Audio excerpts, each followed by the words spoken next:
Here is a quick trick to understand yourself and others better and to like yourself and others more. Here's the trick. Replace the word ego with the term protective mechanism. So let's see how this goes with a few famous quotes about ego.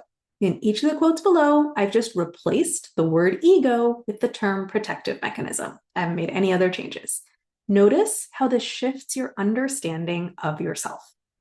Carl Jung once said, "The first half of life is devoted to forming healthy protective mechanisms. The second half of life is going inward and letting go of them." Eckhart Tolle once said, "Whenever you feel superior or inferior to anyone, that's the protective mechanism in you." Julia Cameron once said, "Perfectionism is our protective mechanism's demand. It denies us the pleasure of process. Instead, we are told by our protective mechanism that we must have instantaneous success, and our perfectionism believes it lock, stock, and barrel." Elizabeth Gilbert once said, "So whenever that brittle voice of dissatisfaction emerges within me, I can say, ah, my protective mechanism. There you are, old friend." It's the same thing when I'm being criticized and I notice myself reaching with outrage, heartache, or defensiveness. It's just my protective mechanism, flaring up and testing its power. In such circumstances, I have learned to watch my heated emotions carefully, but I try not to take them too seriously because I know that it's merely my protective mechanism that has been wounded, never my soul. It is merely my protective mechanism that wants revenge or to win the biggest prize. It is merely my protective mechanism that wants to start a Twitter war against a hater or to sulk at an insult or to quit in righteous indignation because I didn't get the outcome that I wanted. Robert M. Drake once said, "Imagine what we would accomplish together if we left our protective mechanisms at the door."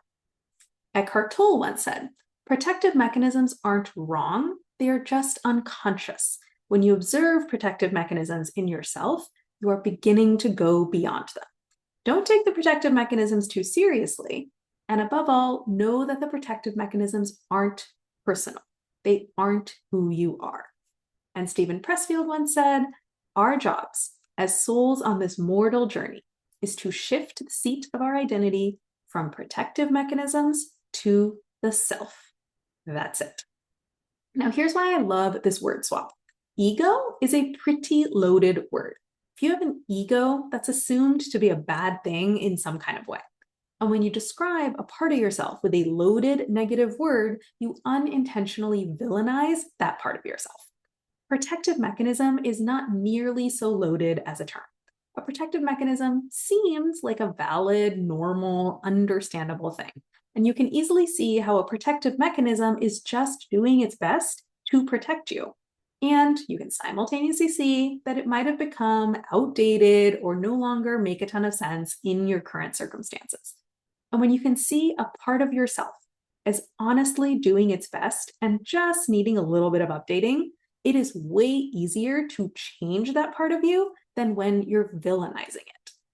The first step to having less stress and more flow in your life is not villainizing the parts of yourself that are currently creating your stress. This is really important. I'm going to say it again. The first step to having less stress and more flow in your life is not villainizing the parts of yourself that are currently creating your stress. Every part of you is good. Every part of you makes sense. Every part of you is just doing its absolute best to keep you safe and happy in its own incredibly sincere way. So you don't need to change yourself. You only need to befriend yourself.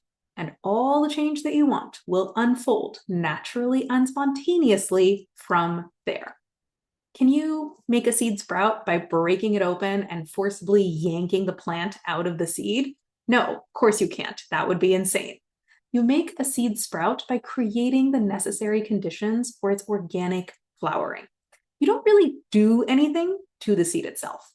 You just plant it in the right soil and give it enough light and water and fertilizer if it needs it, and the seed takes care of the sprouting all by itself.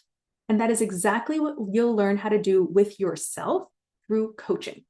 Coaching with me teaches you a simple, repeatable, step-by-step process to cultivate an internal condition of self-friendship. That is the soil and the water and the light that you need. And it takes a few reps to figure out how to do this consistently. And don't worry, I'll be right there with you, holding your hand as you're learning how to do this. But once you learn how to create those internal conditions of self-friendship for yourself again and again on a repeatable basis, everything else flowers spontaneously. You will spend a lot less time feeling stressed and a lot more time in flow. So I want you to come talk to me today. This is the critical toolkit for living the life you actually want to live, and I don't want you to go even one more day without it. You can get a free sample of coaching with me right now. The link to book your free session is above, or you can come talk to me about working together and really gaining complete mastery over this skill set. The link to book a free consult call is above.